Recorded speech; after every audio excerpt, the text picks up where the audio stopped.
Hey everybody, welcome back to another Sarraka Saturday. In honor of the PGA Championship this weekend, we got a special challenge for you. It's called Making the Cut. Me and Big E will both be getting a cut from Jake. We need you to vote on who made the cut, aka who got the best haircut. Now, before we get started, are you guys sure you're okay with me cutting your hair? I'm all in. We'll see. All right, Biggie, bring it on in. Step one for any haircut, if you're given a drop fade, is you want to put in your guidelines. The very first guideline you should put in is the 0. Something like this. A little high here, and then start to drop it down as you come back around. What should give you confidence as a barber is that the guideline doesn't necessarily need to be perfect. The goal of any fade is to make it as blurry as possible. What does that mean? It means it all comes down to how you make these guidelines disappear. So if the original guideline isn't perfectly straight, that's okay. It's gonna disappear in the end anyway. A lot of barbers think, oh, you need the exact guards to make it work. No, it's actually the angle of the clippers that you can use to get the fade as crispy as possible. Wow. We're gonna go up about 3/4 of an inch for this next guideline. Now you also wanna leave it dark around this C cup right here. So when you do the lineup, it looks really good. You wanna be as gentle as possible with your clients. I got my clippers completely open. This is closed. You see how that cuts a little close to the skin? This is completely open, a little more room. I'm going completely open and I'm just going all around the head with that. When you get to the back of the head, you see how there's significantly less room on the side than on the back till you get to essentially the top of the head. Yeah. What I'm going to do is I'm going to make the second guideline a little bit larger, a little bit wider along the back, because that's going to make up the room for me to get to the top of the head. Gotcha. Less space here than on the back. Gotcha. So this can even be closer to an inch. Gotcha. All right, now that our first and second guidelines are in, we're going to get rid of that guideline by closing the clippers. So I'm going to use the side of the clipper, which is a little bit more forgiving, to remove that original guideline that we created. It'd be a little tough to see, but there is hair that's a little bit longer on the bottom from this original guideline that you can see. If we stab at it with the corner of the clippers, it's going to remove that hair.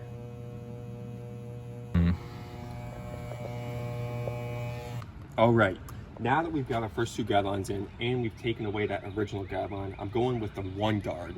Extends the length of the clipper. You snap it on so the blade can't get as close to the head as normal, so the hair is going to be longer when you go over it. I'm going to come in now completely open as before, and I'm going up this time maybe a 1/2 inch to 3/4 of an inch.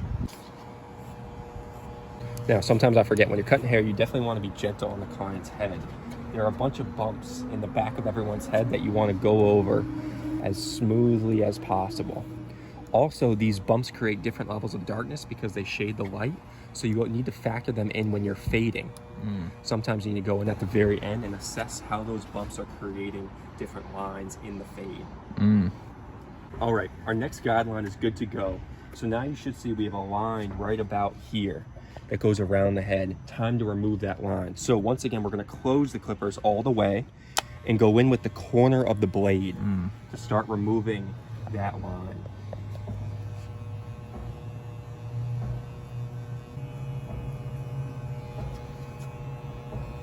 All right, going in with the next guideline, a 2 guard all the way open. Now, at some point we're going to get to, we got to figure out the right guard to transition the fade into the top of the head. Usually it's a 3 or 4 with this kind of length on the top.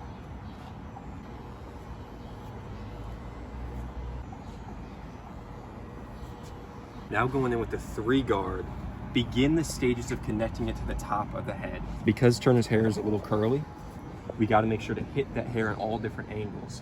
Because if there's a piece of hair like that and I'm going up, it's not cutting, if I push it down this way, all of a sudden it starts to cut. So ideally you have a comb and you comb the hair down as you're cutting. I can't find my comb for some reason. I don't know who took it. All right, so now I'm doing some touch-up work with the 2 guard completely closed. Just so we're in this section right over here. Good. Corner of the blade, making sure it's as clean a fade as possible. When I say clean, I mean blurry, because you don't want to see any lines. Make them completely vanish, kind of like a magic trick. found the comb. Arguably the most important part of the haircut, bring it on in here, baby, is the lineup in the front.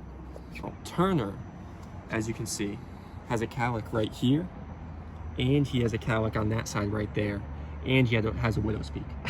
So what we're gonna do is that we're actually gonna leave the hair a little bit grown over here, and we're just gonna create a line with the hair that extends down. So we don't push anything back, and we don't have to mess with the widow's peak. And just little by little start grabbing the hair.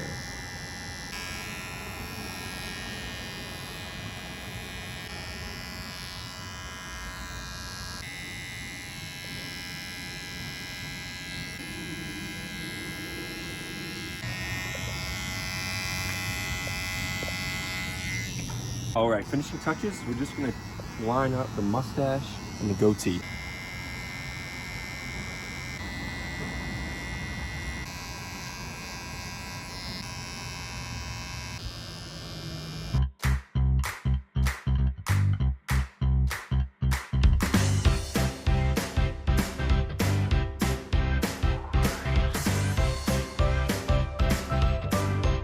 All right, for this cut, essentially what we're doing is we're taking it all off.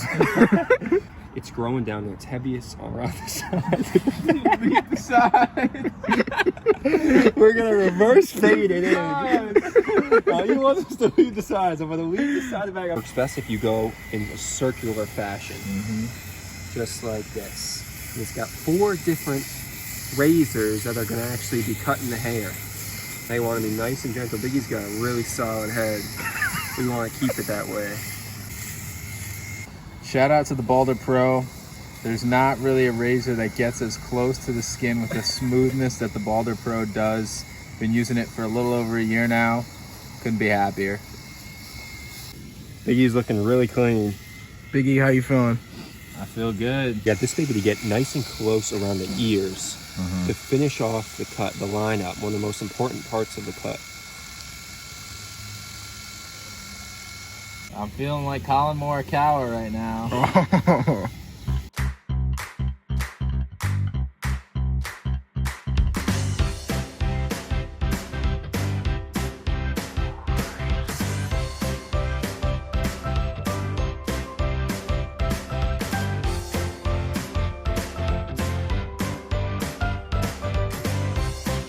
Oh, that was not easy. It was not. How are you guys feeling about the cuts? Feel pretty good. I think you made the cut, Jake. Feeling good. Definitely made the cut. Let us know if you guys think that we made the cut. And if you need a haircut, also let us know. Thanks so much for watching. We'll see you next time on #Sarraka Saturdays. Peace.